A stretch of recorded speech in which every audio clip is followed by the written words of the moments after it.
everyone, Sanjana here. Welcome back to my channel. Hope you guys are all doing really well. Now for today's video, as you can tell by the title, I want to share with you 15 ways that you can get promoted or stand out at work. Now this could be applicable for interns, this could be applicable for graduates, or even if you've been in your role for about 2-3 years and you want to get promoted, then this is definitely for you as well. So if you are interested, then please keep watching. So the first one I'm going to start off with is to ask questions, and make sure you ask lots of questions because employers like to see that you are interested, you want to know more about the company or the work or the task at hand, and they like when you ask questions because that indicates whether you know your job well or you know what task you're doing well enough. By asking questions, you just get that assurity that you know what you're doing, and say you've got a task at hand and you've asked all your questions beforehand, then the task at hand should be easier.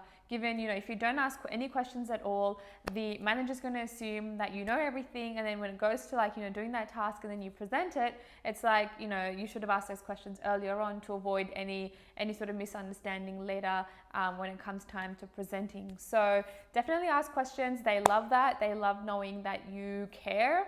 So that leads me to my second point, and that is make sure you are curious. Employers like people who are curious, who want to know more, and especially if you're within the audit field or risk field, then you need to be curious for sure, because you need to find out if there's any risks. You need to know all the sort of nitty-gritty detail. You need to be that detective and investigate. So definitely being inquisitive and curious will make you stand out, and employers love to see that you're going above and beyond and you're really taking this task or the job at hand seriously, and really sort of honing in on all the details. So make sure you are curious. Number 3 is don't be reactive, be proactive. You should go out of your own way to figure out and do things without being asked to do them. For example, if there's a task at hand that needs something to be done, and you know that it might need to be done at a later point, take up that task now if you've got the time, obviously.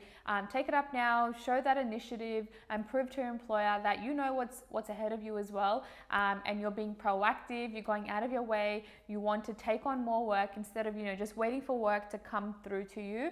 I think that's a very good way to show that you are interested, and you're willing to take on more work as well. So yeah, definitely don't be reactive, and don't be that person that just takes the back seat and just chills and waits for work to come through to them.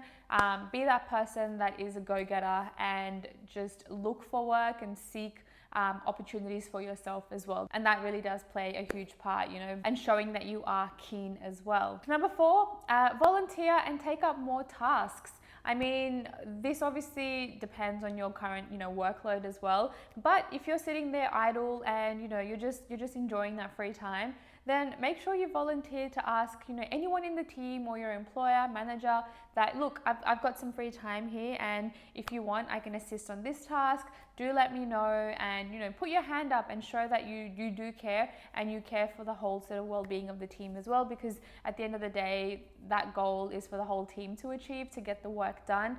So if you've got a few hours or a few minutes on your hand, then definitely reach out and take up and volunteer for extra tasks as well. Number 5, volunteer to organize team events. Employers really like this because no one really likes doing this job, because there's a lot of work involved, trying to figure out and contact external parties, any vendors and locations, and organizing team events is not something that people like doing. So if you're the one that can volunteer to do this and show that you don't mind, whatever task it is, you're willing to take it up, then your manager and your senior managers will definitely appreciate that. Not only that, but they also like that you are interested in getting the whole team together, you're interested in the whole well-being, you're interested in getting everyone to sort of network, mingle, and you care about the team knowing each other as well. So if you're organizing the team events, then this just means that you are a people person, you want everyone to be together, work together, and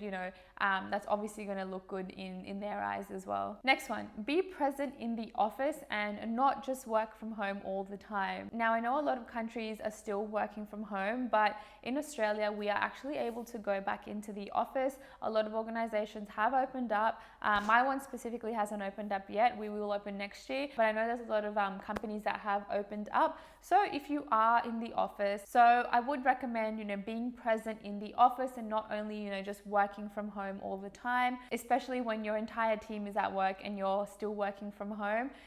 You want to be able to still get noticed. You don't want them to forget about you, and you want to be, in their face just whenever things are happening. You're updated with work as well. I think it's very important, especially if your team is at work, then you should definitely be at work as well, and just be in the eyes of everyone around you, because if they forget about you, then forget about that promotion as well. Next one, make friends with your team and other team members as well. I think this is very important, and this can be very easily achieved during lunchtime, coffee breaks, after work, before work. I think one should never just always be sitting at their desk and working through their lunch breaks or coffee breaks.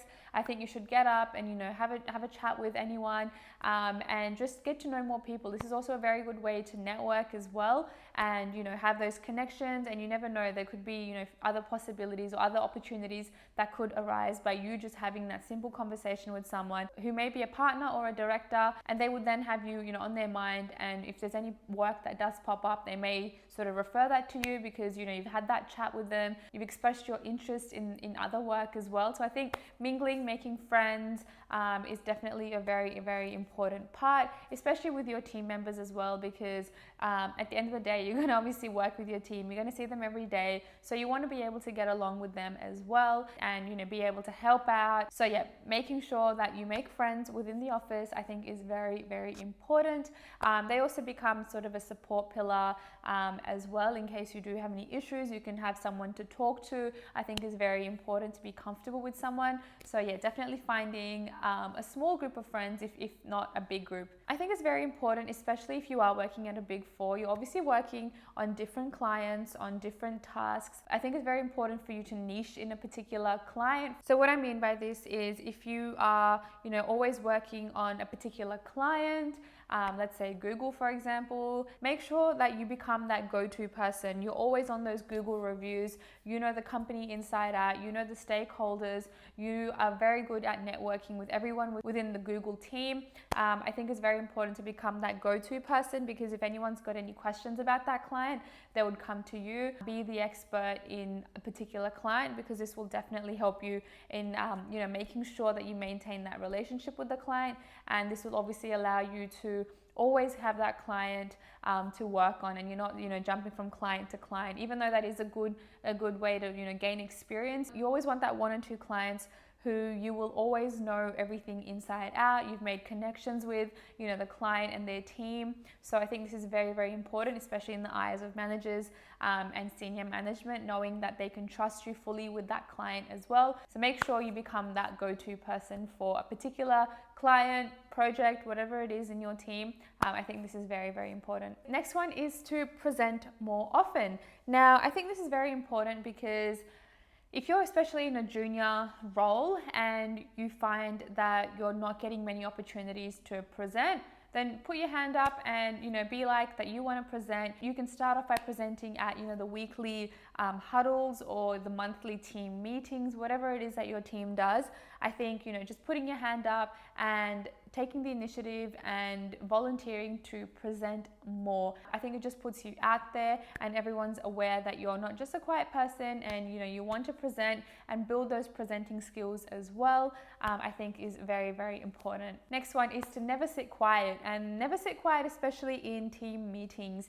You want to be able to voice your opinion. You don't want to sit there while everyone else is having a discussion and you're the quiet one just taking notes. I think in some cases as well, if you are too quiet, then you may be perceived as not showing enough interest, not caring about the task at hand, and you may just be, just floating around, and no one will really take notice of you. So I think definitely, speaking up and not being quiet is definitely something that is very, very important, and make yourself be heard as well. You don't want people to forget about you. Next one is to take the lead. So opt in and put your hand up that, you want to run the show. You want to run a review. You want to run and engagement, and you want to take the lead on this, and you want to be able to prove your skills and get that experience that you can actually do this. I think it's more important that it comes from you to show that you actually want to step up and fill those big boots and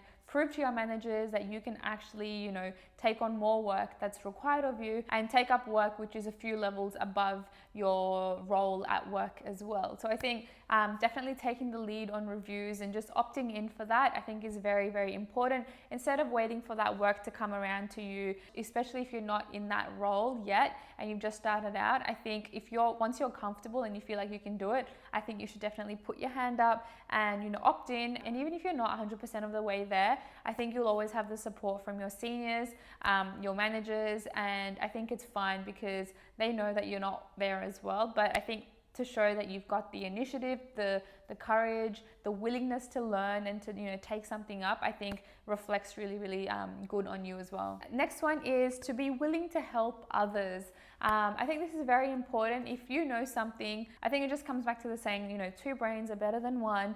So I think this is very important, especially, within your immediate team. I think it's very important to help others because you're all trying to reach a common goal. So if you can get there faster, that's beneficial for the entire team. If you know something that someone doesn't know and you notice that they don't know, then just go out of your way, help them out, really bring the team together and get to that level so everyone's on the same page, everyone's at the same skill set. And I think just showing and proving that you're willing to help, you're willing to go out of your own way, given the task and given the workload that you've got, you're still willing to go out of your way to try to make sure that someone is up to speed and at the same level as the rest of the team. And managers will really honestly look at you very highly because they honestly don't have the time to do that because they're busy at the job at hand. But if they can see that you're willing to bring everyone up to the same level, then they would definitely appreciate it. This brings me to my next point, which is train junior staff. I know if you're just an intern or a graduate, you may not have this opportunity, but say you're in the role for, at least 2-3 years, then you have enough experience to be able to train the interns or the graduates. So I think definitely taking some time out of your day to show that you can train. I think even having it as part of your development plan as well is very important to show that you've got those managerial skills as well. You can actually manage and train someone. Given your busy schedule as well, you've taken the time out, the initiative,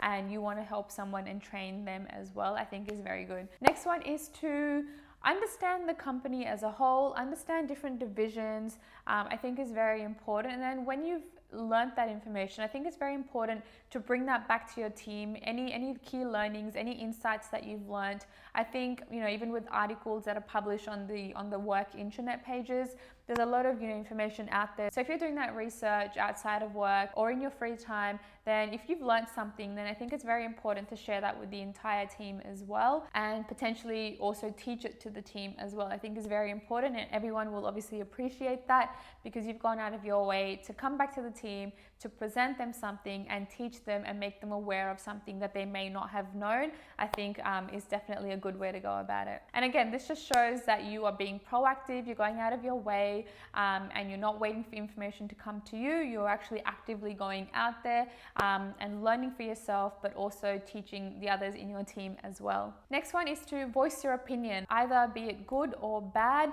Obviously, if it's bad, you just want to make sure that it's not there to offend anyone, and just be a little bit cautious in front of clients. But I think you are able to voice any bad sort of opinions that you do have as well, especially with your manager, anyone close to you, just to give that honest opinion, that feedback, which is considered constructive feedback anyway. I think is always good to mention the positives and the negatives, and then work from that and learn from that. I think is very, very important, because at the end of the day, you want to also voice your bad opinions as well, because you don't want to just be saying yes to everything, that this is working well, this is great, this is amazing. You also do want to point out the negatives and what things aren't working as well, because you don't want to essentially be agreeing with everything. Even if you internally believe that you don't agree, you should definitely voice that opinion. So this takes me up to my last point, which is to say yes more often.